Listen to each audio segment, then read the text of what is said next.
Let's watch General Mark Milley, social justice general, kind of eviscerate the reactionary idiocy revolving around like critical race theory, but do it in like the most conservative, like military general way possible. Okay. He does look like John Goodman. First of all, on the issue of critical race theory, etc., I'll obviously have to get much smarter on whatever the theory is. But I do think it's important, actually, for those of us in uniform to be open-minded and be widely read. And the United States Military Academy is a university. And it is important that we train and we understand. And I want to understand white rage, and I'm white, and I want to understand it. So what is it that caused thousands of people to assault this building and try to overturn the Constitution of the United States of America? What caused that? I want to find that out. I want to maintain an open mind here, and I do want to analyze it. It's important that we understand that because our soldiers, sailors, airmen, Marines, and Guardians, they come from the American people. So it is important that the leaders, now and in the future, do understand it. So up to this point, this is a perfect argument. Like, we are America's military. We, of course, are going to educate America's leaders in the military on issues that pertain to America. We're going to develop a better understanding for how racial injustices have developed in our history and whether those issues still are significant or not. And he believes that they're significant, and I agree with that point as well. And then this part is really funny. He just like literally turns around and talks about theory. I love this. Okay, I've read Mao Zedong. I've read Karl Marx. I've read Lenin. That doesn't make me a communist. So what is wrong with understanding, having some situational understanding about the country? Motherfucker read Lenin and was like, he's right. Imperialism is a necessity for the global capitalist economic organization to continue, and I like it. He's like, yeah, fuck the state and revolution, fuck the revolution. What we need to do is, I'm taking pointers on the necessity for imperialism, and I quite frankly agree with Lenin. That's what he was saying. Country for which we are here to defend, and I personally find it offensive that we are accusing the United States military, our general officers, our commissioned, non-commissioned officers, of being, quote, woke or something else. So this is where you're like, wait, what? He's like, I am offended that you think our generals and our leaders are woke. How fucking dare you? He's like, we read Marx. We're not fucking communist terrorists. Because we're studying some theories that are out there. That was started at Harvard Law School years ago, and it proposed that there were laws in the United States, antebellum laws prior to the Civil War, that led to and then he salvages it again. He turns around and he's like here is the white supremacist history of the United States of America, which we have to fucking acknowledge and examine. Power differential with African Americans that were 3/4 of a human being when this country was formed. And then we had a Civil War and Emancipation Proclamation to change it. And we brought it up to the Civil Rights Act in 1964. It took another 100 years to change that. So look I do want to know. And I respect your service, and you and I are both Green Berets, but I want to know. And it matters to our military and the discipline and cohesion of this military.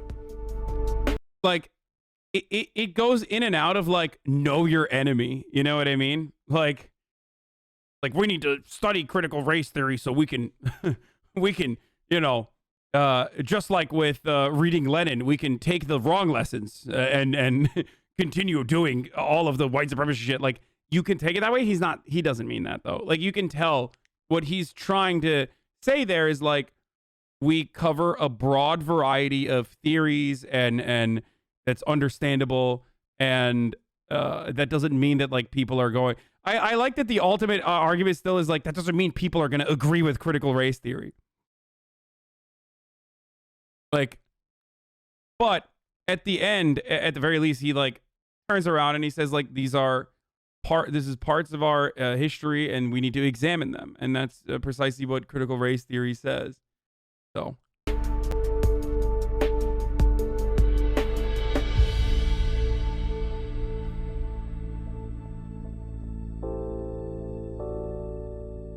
In my previous discussions with service members and particularly officers, I would hear about complaints over parts not arriving on time, long deployments, and in my more recent discussions with those officers, the number one issue that they raised to me with concern, often unable to speak publicly, is critical race theory. for fear of the type of retribution that Lieutenant Colonel Lohmeyer faced. They say that your stand down regarding extremism did not help our military, it hurt the military. And I want to share with you that perspective. Yeah, the military has a problem with extremism on the socialist side.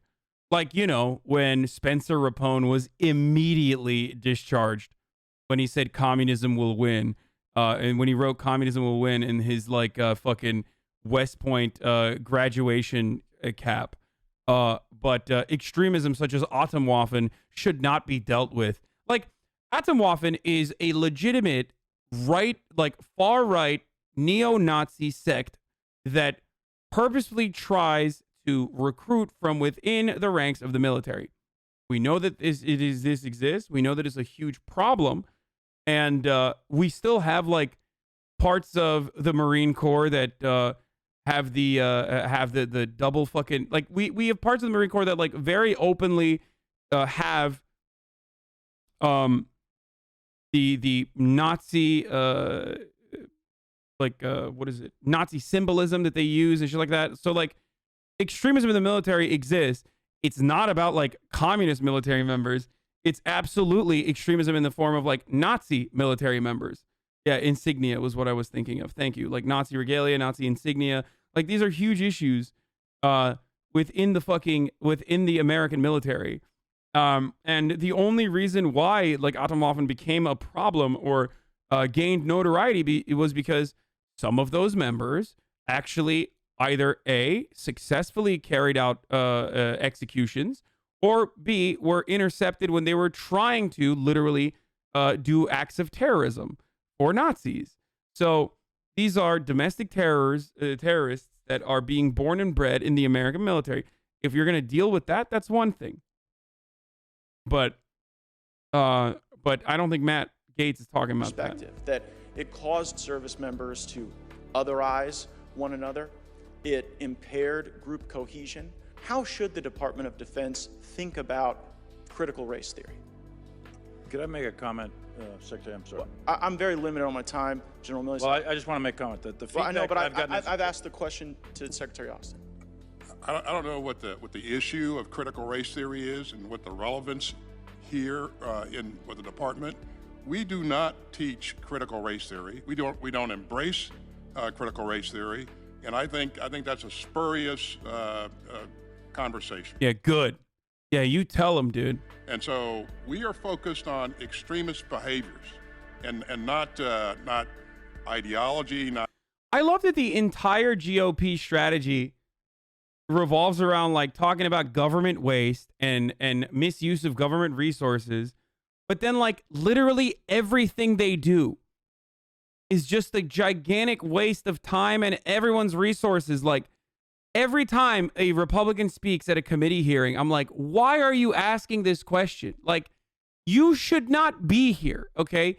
You lack the mental fortitude, the mental capacity to be in a room and ask these sorts of fucking questions. I'm sorry. I don't give a fuck if your constituents are too stupid and you have to represent them in the most idiotic way possible. But like, this is such a gigantic waste of fucking time, dude.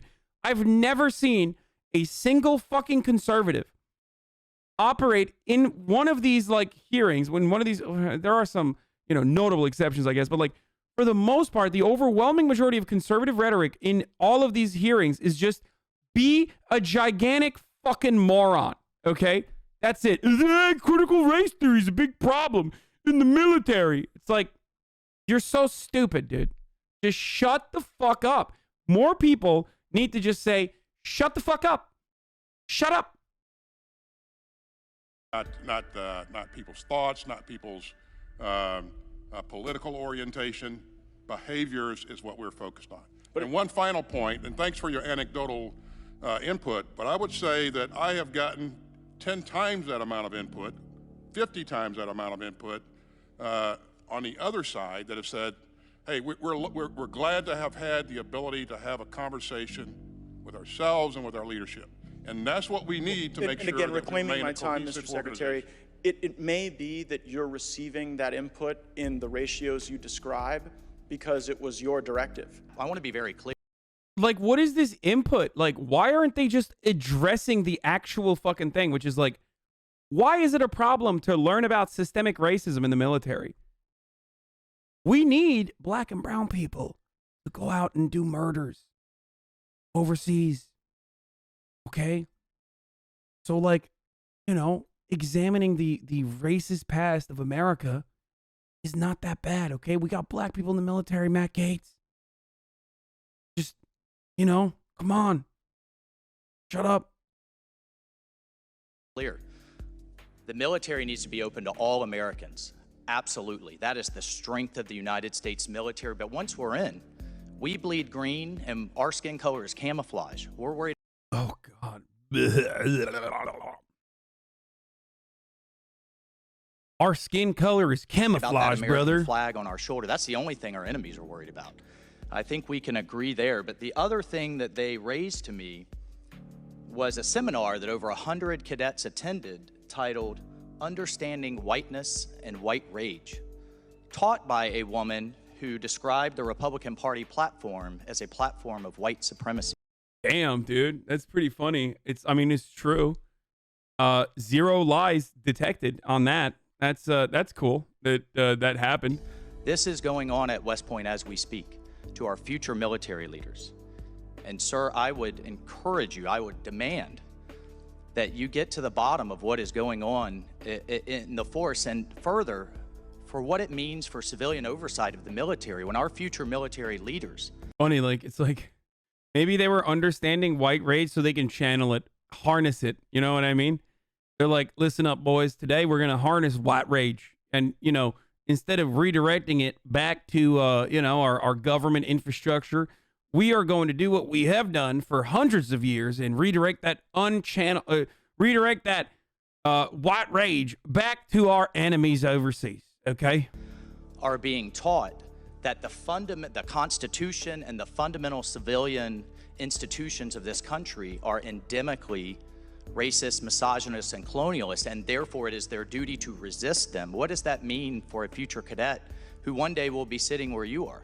That's hilarious, dude. Wait, the West Point is teaching about America's colonial history?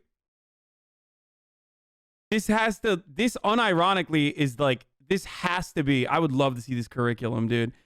This has to be like, you know, West Point is teaching America's colonialist history just so we can do better colonialism as we are doing currently.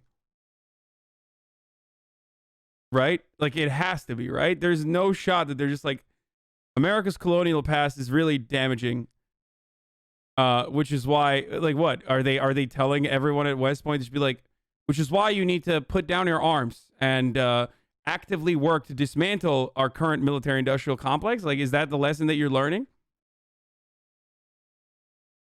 Which is weird. I don't understand that. This is not something that the United States military is embracing and pushing and causing people to subscribe to. Now, whether or not this was some sort of critical examination of different theories, I don't know. But we need to understand our past. I want to be very clear, but can you agree at least that understanding whiteness and white rage presented in Ike Hall over 100 cadets probably is something that we shouldn't be teaching? Why not? Why not? Our future leaders of the United States. Would you ever say black rage? I mean, that class is titled like white rage and understanding whiteness and white rage. Like, I don't want to be Sweet Emerson. Annette, want to be Sweet Emerson. Thank you. Presenting, like, the way that you title this class is silly. Like, when you title a class like this, you're gonna trigger the fuck out of these people. Okay. Like, I've talked about how this is not like a productive way, I think, of educating people. Nobody wants to hear how privileged they are. You have to like show people this. You have to sit them down and educate them in different ways without immediately being combative or dismissive. And I'm sure the class in and of itself probably is way more comprehensive and way more complex than the way that the title of the class suggests. But you know, they are obviously going to get super mad for that reason. Aren't these the same guys who label socialists alongside neo-Nazis in a training doctrine? Well, I don't know if this is a military training doctrine, but it is the new, it is what's going on in our intelligence communities, yes.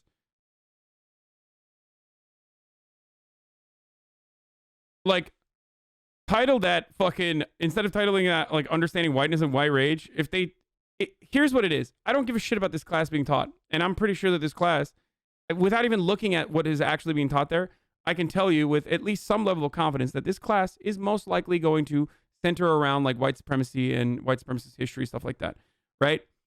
Some of these classes also are like weird in the way that they center around whiteness as this like otherizing force. It's stupid. It's like not productive and educational. But the easiest way to like avoid shit like this is by not using terminology that will trigger the fuck out of fragile ass whites who are looking to be triggered by this. The real reason why they're upset about it is because like they don't want to fucking examine white supremacy, right? They don't want to examine white supremacy. They think that that's terrible because you know, no one wants to take a look at no one wants to critically examine white supremacy and white supremacist undertones because or how white supremacist attitudes have permeated through all of our institutions and how fundamental it's been in American societal development, because then you give the game away about what Republicans do, right? And you could even make an argument over like the sentiment that like if you talk about America's colonial history, then you're going to literally make it harder for West Point cadets to like do their job effectively, right? As a Republican, I see that point of view. That's brutally honest. No one is going to say that, obviously, because it again gives the game away, which is the entire purpose of having this meeting to begin with, which is like how to stop effective education and accurate examination of American history without saying we should not talk about like history from the lens and the framework of like black existence. So that's the reality here, right? But in order to avoid in order to not give further ammo to these fucking dipshits, just don't title it something so triggering for the fragile whites. That understanding whiteness and white rage presented in Ike Hall, over 100 cadets, probably is something that we shouldn't be teaching our future leaders of the United States Army.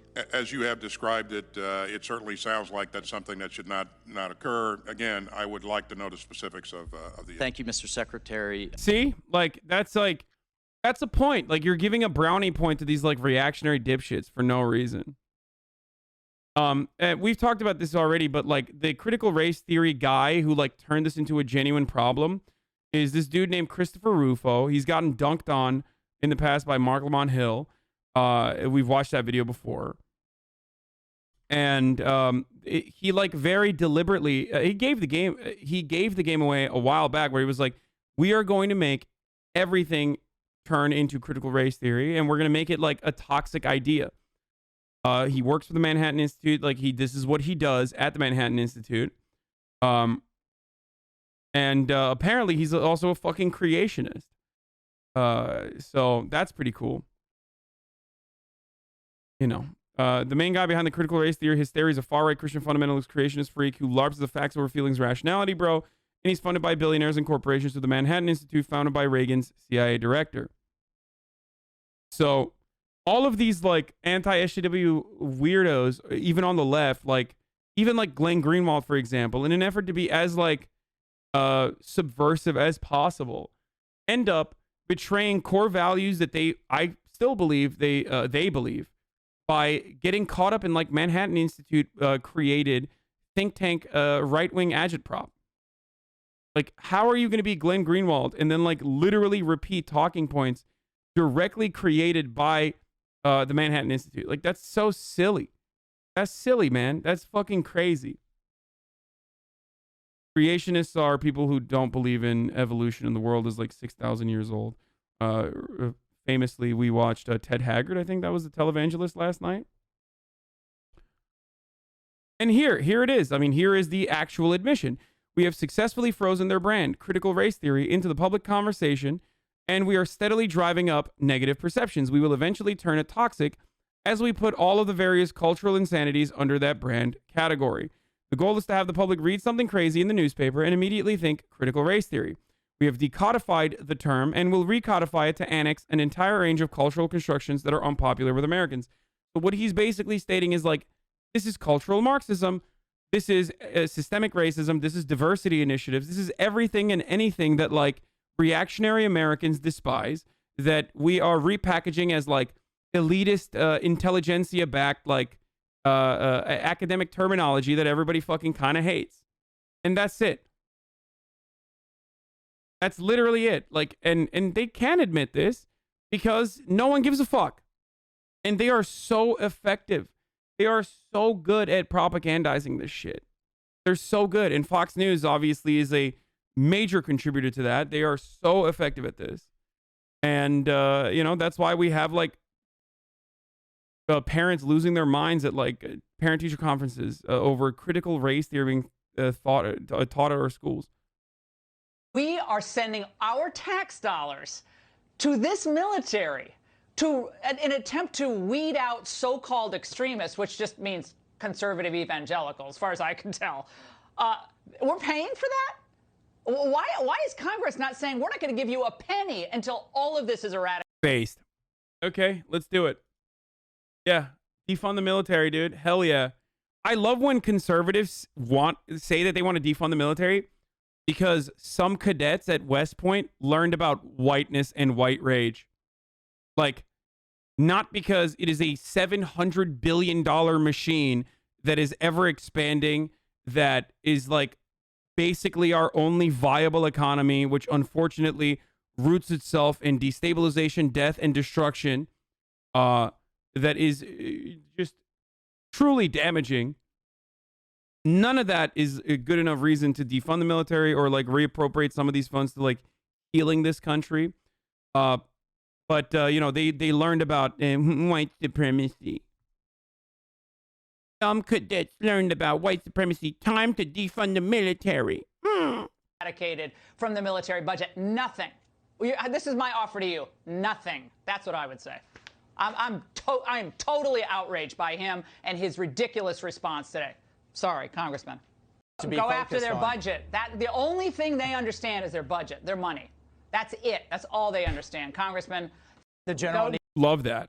Love that. Yeah, totally on board. Totally on board.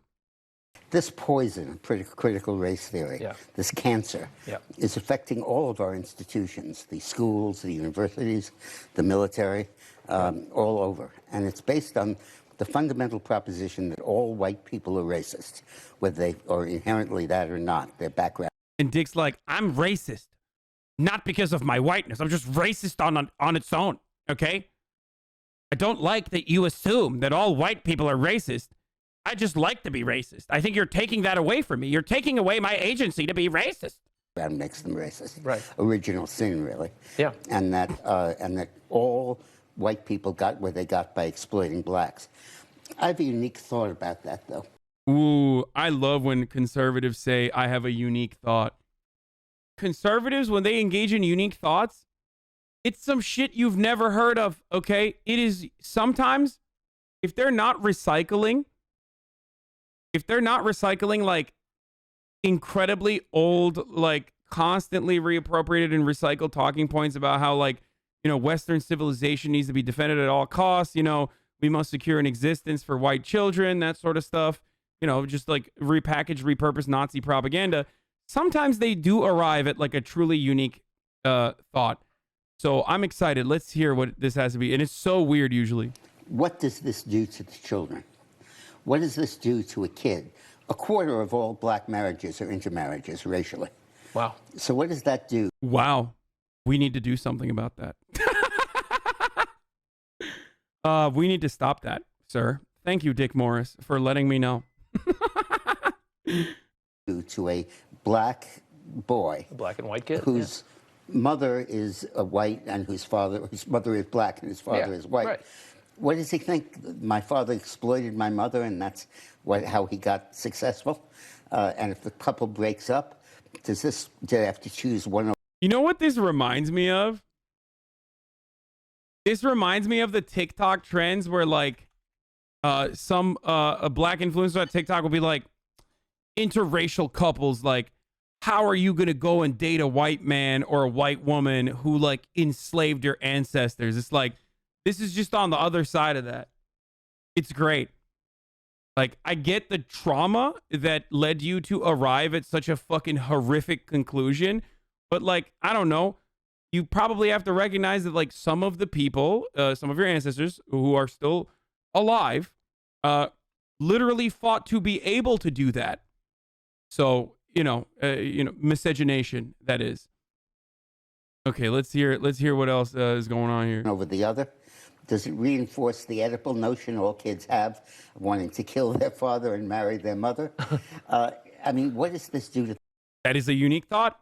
That's fair. That's fair. That is a unique one. I have not heard this before.